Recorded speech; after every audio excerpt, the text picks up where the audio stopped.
Hi everyone, I'm going to show you this quick video of two different techniques, and one is wet etching, which you've done before. Some of you might have, but this other one is a watercolor technique, but I've just kind of calling it watercolor tapping technique, just because it's a little different than what I normally do watercoloring with, and it's very, very simple. And seeing this will probably help you to know, like, if you're trying to do watercolor, this is just a simpler way to do it, especially with glazes. So this is what we're going to do. So like I said, I'm going to try to make this a quick video. So this plate here is, I've already got 3 coats of polar bear on it. So it's already coated. You want to coat it enough so that when you're doing the wet etching, you want to make sure that the undercoat, like the polar bear that I have on here, the 3 coats is on there. It's at least 3 coats, and it's dry, because you don't want to be etching and have it go to the bisque. You want to just have it go through the top color that I'm going to put on and just show the white. So that's why you want to let it dry as good as you can. And if it doesn't dry, if you want to do it quicker, you know, dry it with a hair dryer, but just make sure you get the base coat dry, pretty dry to do this.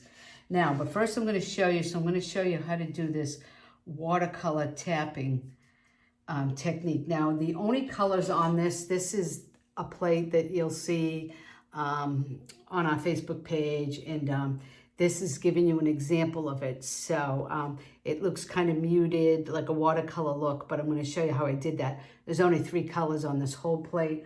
And one is Hint of Mint, Till We Meet Again. So it's 2324, 2398, and then the white that's on the base coat.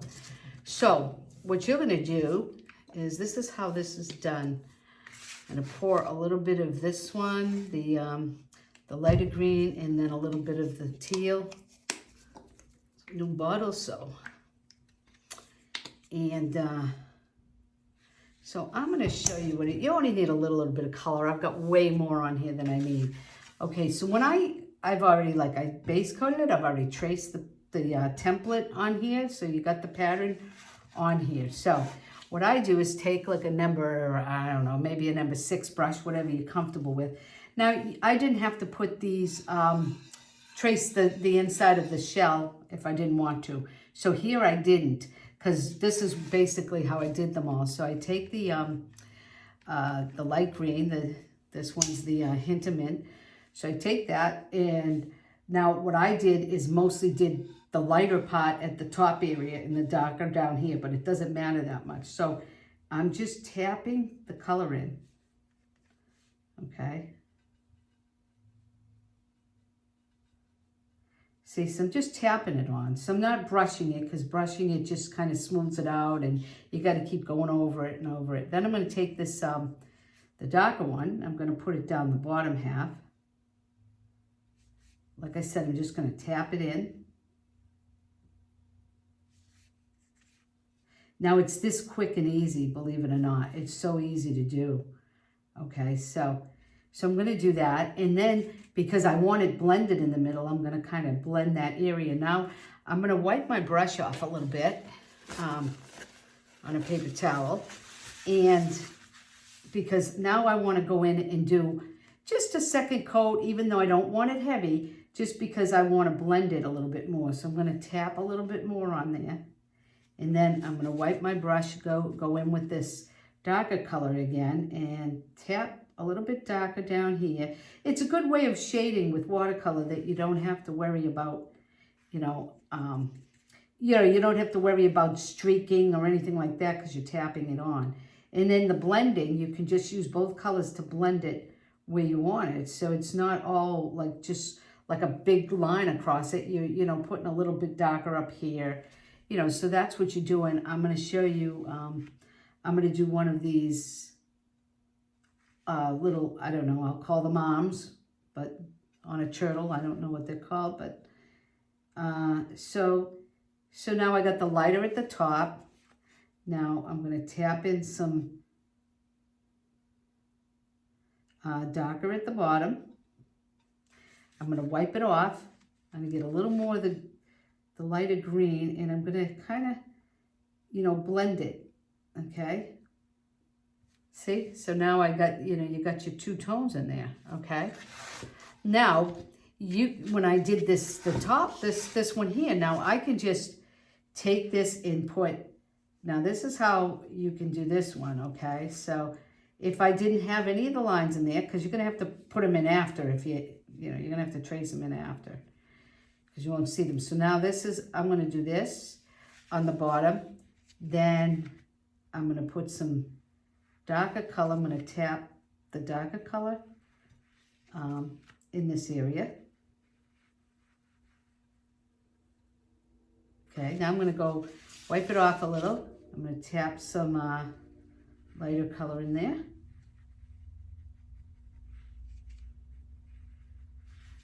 Go back to the dark, because I want to have it, you know, have different colors in here, okay? Now I could have did each one and tapped each space, and if you really want to be, you know, careful about it, you can tap each space, trace the pattern first, but this is just an easy way of doing it, and it's just kind of a watercolor. You don't really need to worry about it. Okay, so now, see, now I got that one coat on all tapped in. Now I'm going to go add just a little bit more of this color. Still doing the tapping. So I want a little bit dark in there. Now I'm going to take the lighter green and I'm going to do that. But now I'm going to do my blending.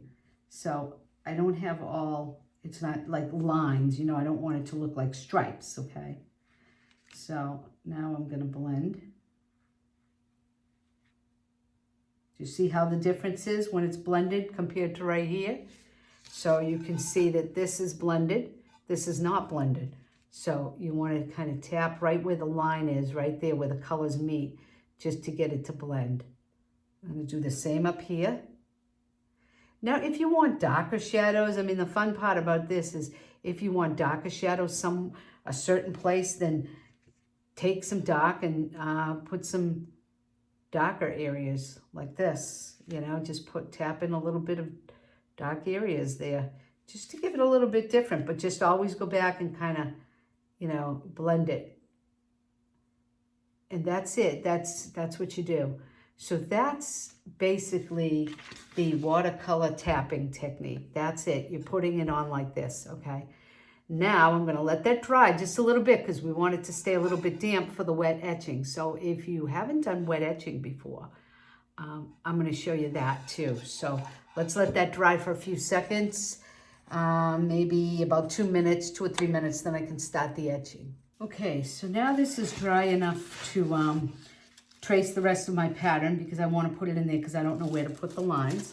So now I'm going to trace this part of my pattern too, the little shell lines, the lines on the shell. So I'm just going to take my marker and I'm going to trace this over the shell. I'm going to do this quickly so I know where to put the lines when I'm etching.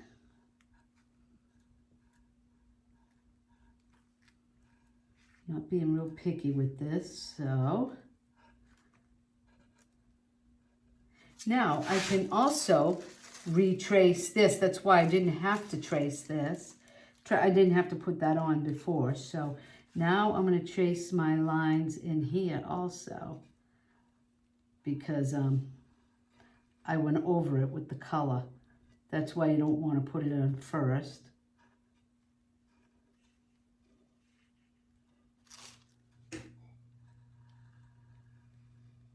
Now you can trace however you want to trace, but I do it with the tissue paper. I use the tissue paper technique to trace, but you can trace it another way if you want to, however you use it, however you're used to tracing. Okay, now I went and painted also, now you can see the lines in there. I also painted, went and painted another arm over here so I can show you some things. So, Okay, now this is for the wet etching. The reason I call it wet etching is because we're sgraffitoing, but we're doing it while it's still damp. If you wait for this to dry, you're gonna cause lots of dust, and takes a lot longer to do, and it's a lot harder to scrape through. So this, you're gonna see how easy and fun this is to do. So you can either use a toothpick, you can use a dowel. Sometimes I buy dowels and I just sharpen them in the pencil sharpener. That's sometimes what I do. And I also sometimes I'll use this little, it's a square chisel brush. We sell these also, and it's got a very straight, I don't know if you can see this, but it's got a very straight, nice sharp edge there. So with this brush, the other thing I use this brush for is I use it to clean up my edges if I go out of the lines. So I will go, like you can see, like right here, I went out of the lines because when you're doing that tapping technique, it's hard to stay right inside the lines. So what I do is I take this brush, I wet it, I dab it off so it ain't so real wet. And then I just take this brush and go along and make a nice clean edge. That's what this brush works very well for. Now, if you wanted to, you could also clean up all my edges, and you could also use this brush for the etching. I use a toothpick most of the time, but you can etch with a brush, and I'm going to show you how to do that right here. So say you dip the brush, you dab it off, and if you hold it up straight, you can make a nice clean line right there. Instead of using the toothpick, I just made 2 lines with the brush. If I'm doing something bigger than this, I usually use the brush to do the etching, because then I create no dust at all. There's nothing on there. But sometimes I just use the toothpick because they're small. It's smaller spots, and you'd have to have a real small, tiny brush. Okay, so now this is the wet etching. So I'm going to take this toothpick, and I'm going to go over my lines. Now I'm holding it sideways because if I hold it like this and do it, there's a good chance of going through to the bisque. You got to be real light, so you got to kind of drag it lightly because you don't want to touch the bisque. Okay. Now, sometimes I'll use it sideways. If I push it up like this, you tend to go in a little deeper. Now you can make fatter lines, you can make smaller lines. You see how quick and easy this is? If you touch the bisque a little, it's not going to be that big of a deal, but you should try not to. Try to just go to the white. That's why I'm going very light. I'll show you in a minute after I clean it off.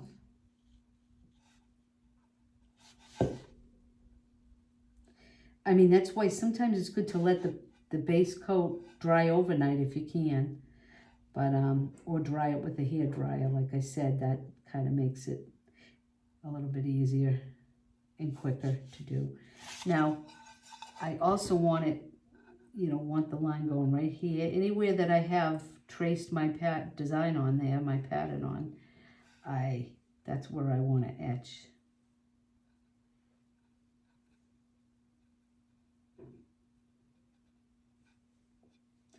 That's why you want at least 2 coats of tapping. You want to see your white underneath. You want to see the contrast. I put a line across here where everything met. Now usually I just kind of tap it off for the most part. And like on this one here, I'm going to do the same thing where, now I want these lines a little fatter, so I'm going to go in and kind of scrape even a little bit more off. That's why I'm really going to hold it sideways. So hold the toothpick on its side, not up top. See how I'm doing this?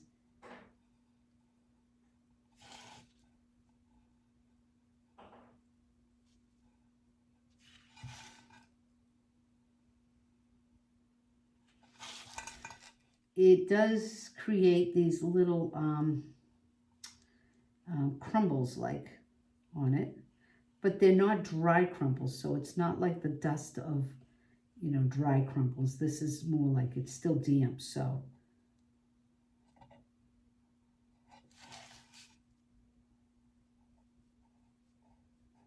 So you can see that I made it a little bit wider.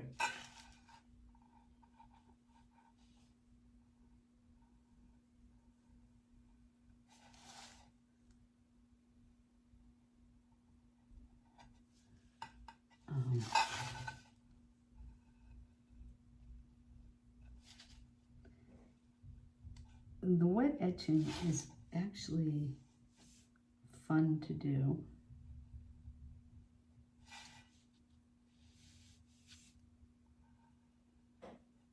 See how nice it cleans it out? And it's quick and easy. It's not like scraping dry glaze.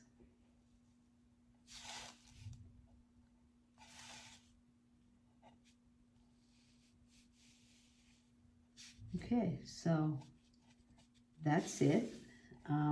You can clean up the edges with this too.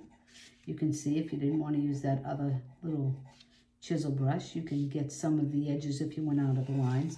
Now I'm going to bang some of those crumbles off, and see I still got some crumbles there. You can also make these little circles like this, and you can see they're imperfect circles. They're not, you don't have to know how to draw a circle. That's why I didn't trace these on, because you're just going to randomly throw them in there. You can make them different sizes. You know, that's why I put this on here, so you could see this too. On the lighter area, you can do, you know, less of them. Now, I could have put the dark on this side, the light on this side. It doesn't really matter. Okay, now you can see there's still, I don't know if you can see it on the video, but there's still a lot of crumbles there. And this is how you're going to get those off. You're going to take a paper towel. You're going to dip it in the water. You're going to squeeze it out, wring it out so that it's just damp. And then you're going to open it up. And you're going to open it up. Now it's just a damp paper towel.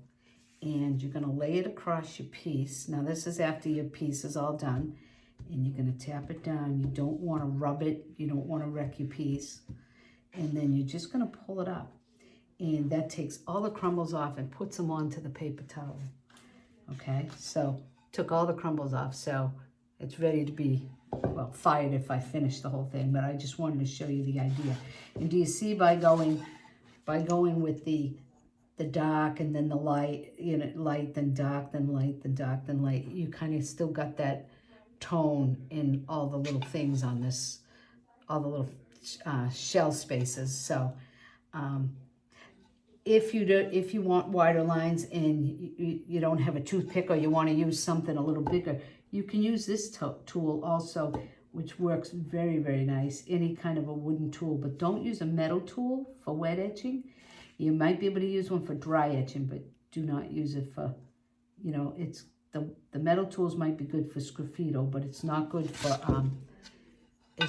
this type of wet. When it's damp, you want to use something wood, something soft, even rubber if it had a point, a little rubber tip, just not anything metal. And that's it. It's basically how this was done with everything, and that's what it looks like fired, and this is unfired. So it's basically that simple. You don't have to outline it. You don't have to do anything else with it. I did the branches the same way, all the under things. So that's it. I splattered it, clear glazed it, and fired it to an 06, and that's it. Done. So I hope that helps. Catch you later.